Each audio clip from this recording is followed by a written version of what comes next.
Hello guys, देखो ना guys, देखो ना क्या है ये गाइस, देखो ना गाइस, थोड़ा मेरे को भी देख लो गाइस।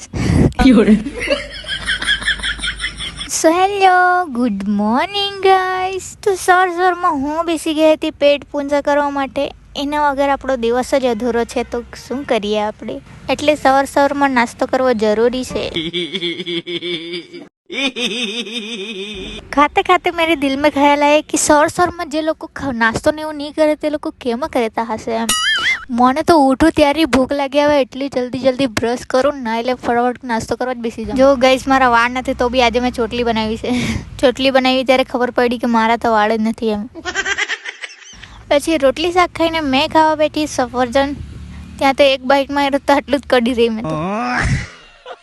પછી હું રેડી થઈ ગઈ દીદીના રૂમ પર જવા માટે. આજે તૈયાર બૈયાર થાનું બધું દેખાડ્યું નહીં, કેમ કે તમે એકને એક વસ્તુ જોઈને કંટાળી જતા હશે. મેર કોપી પતા હે. તો પછી ચાર્જર લઈને હું નીકળી ગઈ દીદીના રૂમ પર જવા માટે.